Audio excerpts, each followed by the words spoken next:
ETF index mutual funds నేర్చుకుని stock మార్కెట్లో రాణించాలనుకుంటున్నారా? వెంటనే ఈ నెంబర్కి కాల్ చేయండి.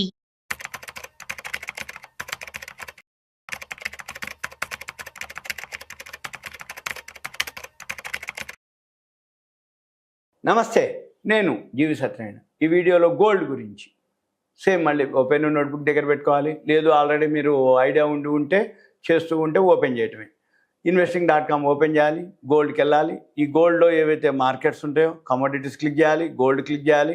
ఈ గోల్డ్ క్లిక్ చేస్తే ఇప్పుడు 33-38.62 వరల్డ్ మార్కెట్ నడుస్తూ ఉంది. ఇది ఈరోజు 33-34లో 33.55 అంటే $21 లోకి హైకి డిఫరెన్స్ ఉంది. హై నుంచి దిగుతూ వస్తుంది. ఇది ఇప్పుడు $4.20 నిన్నటి మీద తగ్గింది. ఇది ఇప్పుడు అయితే ఇప్పుడు ఈ అమెరికా సుంకాలు టారిఫ్లు ఉన్నాయి, లేవు, ఉన్నాయి. కొన్ని దేశాలకు అమలు పరిచారు, మళ్ళీ కొన్ని దేశాలు ఏవైతే అమెరికా సుంకాలు టారిఫ్లు ఆగస్టు 1 నుంచి అమలు అన్నారు. మన ఇండియాతోటి ఇంకా సుంకాలు టారిఫ్లు ఫైనల్ కాలేదు. అయితే ఇప్పుడైతే ఆల్రెడీ అందరికీ లెటర్లు పంపటం, సుంకాలు టారిఫ్లు అమలు పరచడం ఆగస్టు 1 వరకు అవన్నీ అమల్లోకి వస్తాయని చెప్పటం. చిన్న చిన్న దేశాల్లోనే ఇవి ఆల్రెడీ ఇవ్వటం జరిగింది. ఒక్కొక్క దేశానికి 26%, 30%, 40%, 15% ఇట్లా ఏవైతే ఉన్నాయో ఆ దేశాన్ని బట్టి, వాళ్ళ ఎక్స్పోర్ట్స్ని బట్టి, వాళ్ళ ఇంపోర్ట్స్ని బట్టి, వాళ్ళకు ఉండే దాన్ని బట్టి వాళ్ళు సుంకాలు ఇవ్వటం జరిగింది. ఇంకా ఏవైతే వేరే దేశాలు ఉన్నాయో వాటన్నింటి చర్చలు రావడం జరుగుతుంది. దాంతో మన గోల్డ్ మార్కెట్ స్తబ్దత అంటే ఏంటిది, సైడ్ వేస్ అంటాం. అంటే కానీ ఇంట్రాడే చేసే వాళ్ళకి పైసలు ఇస్తూనే ఉంది. జనరల్గా షేర్ మార్కెట్ పెరుగుతుంది తగ్గుతుంది అనుకోండి, దాన్ని బట్టి కూడా గోల్డ్ మార్కెట్ వోల్టాలిటీ ఉంటుంది, అప్ అండ్ డౌన్. కానీ ఇప్పుడు ఈ సుంకాలు టారిఫ్లతోటి మళ్ళీ ఇప్పుడు మన ఇండియా మార్కెట్ వచ్చేటప్పటికి ఈ జైన్ స్ట్రీట్ ఒక గొడవ. అంటే ఏంది, జైన్ స్ట్రీట్ వాళ్ళు మన బ్యాంక్ నిఫ్టీ ఈ ఆప్షన్స్ మీద వాళ్ళు చేసిరని ఎలిగేషన్స్, వాళ్ళు మళ్ళీ వాళ్ళ ఎస్క్రో అకౌంట్ బ్యాన్ చేయటం, వాళ్ళు పెనాల్టీ కట్టమనటం. ఈ తర్వాత మన మార్కెట్లో వచ్చేటప్పటికి ఒకరోజు వీక్లీ సెటిల్మెంట్ బొంబాయిది ఉంటుంది, ఒకరోజు వచ్చి ఎన్ఎస్సి ఉంటుంది. ఇవన్నిటితోటి మన మళ్ళీ బోర్డు మీటింగ్లు, ఫస్ట్ క్వార్టర్ రిజల్ట్స్ వస్తూ ఉండటం, వీటన్నిటితోటి మార్కెట్లు మంది ఒకరోజు పెరగటం, ఒకరోజు తగ్గటం, ఒకరోజు గ్యాప్ అప్, ఒకరోజు గ్యాప్ డౌన్, ఒకరోజు షార్ట్ కవరింగ్, ఒకరోజు ప్రాఫిట్ బుకింగ్, ఇలా జరుగుతూ ఉన్న రోజుల్లో ఇప్పుడు ఈ గోల్డ్ ఏం జరుగుతుంది, ఉదయానికి, సాయంత్రానికి, మధ్యాహ్నానికి ఇంట్రాడే చేసే వాళ్ళకి మాత్రం బాగానే ఇవ్వటం జరుగుతుంది. అయితే మన పని ఏంటిది, ఇవి కనుక గమనించినట్లయితే ఇప్పుడు ఈ గోల్డ్ ఏదైతే ఉందో ఇక్కడ మనము ఈరోజు అంటే లోకి హైకి వచ్చేటప్పటికి గోల్డ్ మినీ అనుకోండి, ఉదాహరణకి 96,924 లోలో ఉంది, 97,228 హై ఉంది వాళ్ళ. అంటే ఏంది, 228, ఇది ఒక 76, 228, 232, 302 రూపాయలు తేడా. ఈ 302 రూపాయలు అంటే 100 గ్రాములు చేసే వాళ్ళకి 3,000 ఇచ్చేసింది అప్పటికే. అయితే నిన్నటి రేటు మీద చూస్తే మళ్ళీ 219 రూపాయలు మైనస్ చూపిస్తుంది. ఇప్పుడు 219 రూపాయలు మైనస్ చూపిస్తుందంటే నిన్న ఎవరైతే షార్ట్ కొట్టిరో వాళ్ళకి 2,000 ఇచ్చేసింది ఇప్పటికి కూడా. అంటే మన పని ఏంటిది, ఈ ఇంట్రాడేలో వోల్టాలిటీ ఏదైతే ఉందో ఇవి మనం దాన్ని గ్రాఫ్ పెట్టుకొని ఫాలో అయ్యే వాళ్ళు ఎవరైతే ఉన్నారో వాళ్ళు ఫాలో అవ్వచ్చు. ఉదాహరణకి ఇప్పుడు ఏదైతే కమోడిటీస్ ఉందో, గోల్డ్ ఉందనుకోండి, గోల్డ్ ఇప్పుడు $9 ఇప్పుడు సెల్ వచ్చింది. డైలీ గ్రాఫ్లో మనము ఇంట్రాడే చేస్తా అంటే 5 మినిట్స్, 10 మినిట్స్, 15 మినిట్స్ గ్రాఫ్ పెట్టుకొని సేమ్ ఏం చేయొద్దు, బై వస్తే బై చేయాలి, సెల్ వస్తే సెల్ చేయాలి. ఇంట్రాడే చేస్తావా, 5 మినిట్స్, 15 మినిట్స్, 10 మినిట్స్ గ్రాఫ్ పెట్టుకోవాలి.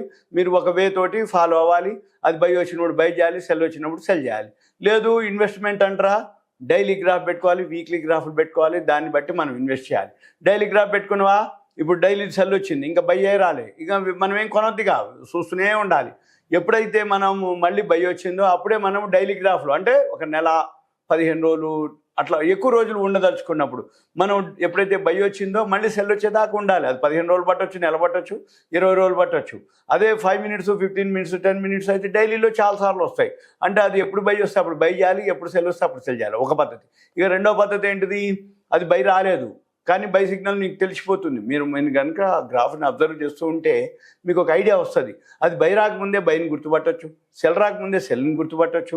బై రాకముందే బై చేసి అది పెరగగానే మీకు ప్రాఫిట్ సెల్తో పని లేకుండా మీకు సపోజ్ ఇప్పుడు 100 గ్రాములు బిని ఉందనుకోండి, 70,000 మార్జిన్ కావాలి. 70,000 మార్జిన్ తోటి మనం కనుక మెయింటైన్ చేస్తే 1,000 వచ్చింది అనుకోండి, వెంబటే ఇక క్లోజ్ చేసుకోవచ్చు. సపోజు 700 వచ్చింది, క్లోజ్ చేసుకోవచ్చు. ఒక 1% వచ్చింది అంటే మన పని ఏంది, ఏదైతే ఉందో 1%, 2%, 5%, 10%, 20% కూడా వచ్చిన రోజులు ఉన్నాయి. అయితే అది ఎప్పుడు వస్తాయి, ఎక్స్పైరీ డేట్లు అప్పుడు వస్తాయి, ఈవెంట్స్ ఉన్నప్పుడు వస్తాయి. లేదు ఇట్లాంటి ఇరాన్ ఇజ్రాయెల్ వార్లు కానీ, సుంకాలు టారిఫ్లు అనౌన్స్ చేస్తాం అన్న రోజు కానీ, ఫెడరల్ రిజర్వ్ మీటింగ్లు అన్న రోజు కానీ, అటువంటి టైంలోనే అవి జరుగుతూ ఉంటాయి. కాబట్టి అటువంటి గుర్తుపెట్టుకోవాలి. ఆ టైంలల్లో వోల్టాలిటీ ఎక్కువ ఉంటుంది. ఇప్పుడు ప్రజెంట్ ఏమీ లేదు గోల్డ్ విషయంలో, ఎందుకంటే ఈ సుంకాలు టారిఫ్లు ఇరాన్ ఇజ్రాయెల్ వార్లు అన్నీ మామూలు అయిపోయినాయి. సుంకాలు టారిఫ్లు ఆగస్టు 1 నుంచి అమలు, ఇరాన్ ఇజ్రాయెల్ వార్ లేదు. మన కంపెనీలు ఏవైతే ఉన్నాయో బోర్డు మీటింగ్ రిజల్ట్స్ వస్తూ ఉంటాయి. ఈ బోర్డు మీటింగ్ రిజల్ట్స్ ఏవైతే ఉన్నాయో ఇంకా టైం ఉంది, అన్నీ వస్తూ ఉన్నాయి. వచ్చినాయి ఇండివిజువల్గా చేసుకొని హోంవర్క్ చేసుకొని అది చేసుకోవటం. కాబట్టి మన ఎకానమీ బాగానే ఉంది, ఇన్ఫ్లేషన్ తక్కువనే ఉంది. అయితే క్రూడ్ ఆయిల్ కూడా ధరలు తక్కువలే ఉన్నాయి వరల్డ్ మార్కెట్లో. మనకి ఎఫ్ఐఐలు కూడా ఈ మధ్యకాలంలో మళ్ళీ నిన్న ఒక రోజు కొనటం మొదలుపెట్టారు. వాళ్ళు ఈ మధ్య 4 రోజుల నుంచి అమ్మటం మొదలుపెట్టారు. జూలై మొత్తం మళ్ళీ నిన్ననే కొనటం మొదలుపెట్టారు. కొంచెం క్వాంటిటీలో వాళ్ళు కొన్నంత వరకు, రిజల్ట్స్ వస్తున్నంత వరకు, క్రూడ్ ఆయిల్ తక్కువ ఉన్నంత వరకు ఇవన్నీ ఏమీ లేని వార్తలు. అంటే ఈ సుంకాలు టారిఫ్లు కానీ లేకపోతే ఈ వార్లు కానీ ఏమీ లేవనుకోండి, మన మార్కెట్లో మామూలుగానే ఉంటుంది. అప్పుడు ఈ గోల్డ్ సిల్వరు స్తబ్దత అంటే సైడ్ వేస్లో ఉంటుంది. ఏవో జరిగితే తప్ప ఈ గోల్డ్లో అప్ అండ్ డౌన్లు ఉండవు. షేర్ మార్కెట్ పెరుగుతూ వచ్చిందా, గోల్డ్ పడుతూ వచ్చింది. షేర్ మార్కెట్ పడుతూ ఉంటే గోల్డ్ తగ్గుతుంది, షేర్ మార్కెట్ తగ్గితే గోల్డ్ మార్కెట్ పెరుగుతుంది. కాబట్టి ఈ మధ్యకాలంలో షేర్ మార్కెట్ పడ్డా కానీ గోల్డ్ కూడా పడుతూ వచ్చింది. ఎందుకంటే అమెరికాలో ఏవైతే ఈ ఎలన్ మస్క్, ట్రంప్, ఈ టారిఫ్లు, సుంకాలతోటి డాలర్ ఇండెక్స్ ఏదైతే వీక్ అవుతుంది, దాంతో మన గోల్డ్ సిల్వర్ కూడా వీక్ అవ్వటం జరిగింది. ఇంతే, వేరే ఏం లేదు. మళ్ళీ ఇప్పుడు ఏదైతే ఉందో ఒక దగ్గర సైడ్ వేస్లోకి వెళ్ళి తర్వాత మళ్ళీ గోల్డ్ ఎవరైతే ఉన్నారో దీనికి సంబంధించి మీకు కావాలి అనుకుంటే గ్రాఫ్లు ఉంటాయి, దీనికి సంబంధించినటువంటి వెబ్సైట్లు ఉంటాయి, దీనికి సంబంధించినటువంటి సెమీ ఆల్గో సాఫ్ట్వేర్ ఉంటుంది, బైసల్ సిగ్నల్స్ అవన్నీ మనం అబ్జర్వ్ చేయాలి. మార్జిన్ ఏమి ఉంటాయి, ఎక్కడ ఉంటాయి, ఎలా ఉంటాయి, అవన్నీ చూడాలి. వెబ్సైట్లు కానీ అవన్నీ అబ్జర్వ్ చేయాలి. నేర్చుకోవాలంటే కంపల్సరీగా ఒక ల్యాప్టాప్, డెస్క్టాప్ ఉంటా. Thank you. సెలవు. ఇదంతా మీకు awareness, education, information, knowledge purpose మాత్రమే. Thank you.